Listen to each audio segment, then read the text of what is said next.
इस वक्त की बड़ी खबर सामने आ रही है जहां जगदीप धनखड़ ने उपराष्ट्रपति पद से इस्तीफा दे दिया। उन्होंने स्वास्थ्य कारणों को इस्तीफे की वजह बताया। वह 74 साल के हैं। धनखड़ का कार्यकाल 10 अगस्त 2027 तक था। राष्ट्रपति को पत्र में उन्होंने जो बातें लिखी अगर वह आपको बताएं तो वह लिखते हैं कि माननीय राष्ट्रपति जी, सेहत को प्राथमिकता देने और डॉक्टर की सलाह को मानने के लिए मैं संविधान के अनुच्छेद 67(a) के अनुसार अपने पद से इस्तीफा देता हूं। मैं भारत के राष्ट्रपति में गहरी कृतज्ञता प्रकट करता हूं। आखिर आपका समर्थन अडिग रहा, जिनके साथ मेरा कार्यकाल शांतिपूर्ण और बेहतरीन रहा। मैं माननीय प्रधानमंत्री और मंत्रिपरिषद के प्रति भी गहरी कृतज्ञता व्यक्त करता हूं। प्रधानमंत्री का सहयोग और समर्थन अमूल्य रहा है और मैंने अपने कार्यकाल के दौरान उनसे बहुत कुछ सीखा है। माननीय सांसदों से मुझे जो स्नेह, विश्वास और अपनापन मिला वह मेरी स्मृति में हमेशा रहेगा। मैं इस बात के लिए आभारी हूं कि मुझे इस महान लोकतंत्र में उपराष्ट्रपति के रूप में जो अनुभव और ज्ञान मिला वह अत्यंत मूल्यवान रहा।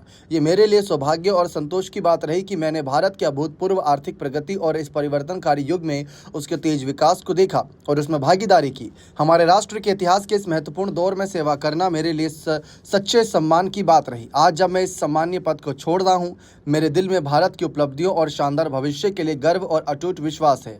गहरी श्रद्धा और आभार के साथ, जगदीप धनखड़। बता दें कि जगदीप धनखड़ के स्वास्थ्य को लेकर 25 जून को उत्तराखंड में कार्यक्रम के दौरान कुछ बातें देखी गई थीं, जहां उनकी तबीयत अचानक बिगड़ गई थी। उन्हें तुरंत नैनीताल राजभवन ले जाया गया, जहां डॉक्टर ने उनका चेकअप किया। धनखड़ नैनीताल में कुमाऊं यूनिवर्सिटी के गोल्डन जुबली समारोह में बतौर चीफ गेस्ट पहुंचे थे। कार्यक्रम खत्म होने के बाद धनखड़ पूर्व सांसद महेंद्र सिंह पाल के कंधे पर हाथ रखकर बाहर निकले। फिर महेंद्र पाल से गले लगकर रोने लगे। फिर करीब 10 कदम चलने पर धनखड़ के सीने में अचानक दर्द उठा। पूर्व सांसद महेंद्र पाल और सुरक्षा कर्मियों ने उन्हें संभाला था। इससे पहले जगदीप धनखड़ को 9 मार्च 2025 को अचानक सीने में दर्द की शिकायत पर एम्स दिल्ली में एडमिट कराया गया था। 12 मार्च 2025 को उन्हें अस्पताल से डिस्चार्ज किया गया था। भारत के उपराष्ट्रपति संसद के सच्चे उच्च सदन यानी राज्यसभा के पदेन सभापति होते हैं। राज्यसभा की कार्यवाही के चलाने का जिम्मा भी उन्हीं पर होती है। धनखड़ के इस्तीफे के बाद जब तक नए उपराष्ट्रपति की नियुक्ति नहीं हो जाती, राज्यसभा के सभापति का काम उपसभापति संभालेंगे। अनुच्छेद 91 के तहत जब तक उपराष्ट्रपति का पद खाली रहेगा तब तक राज्यसभा के उपसभापति एक्टिंग चेयरमैन रहेंगे।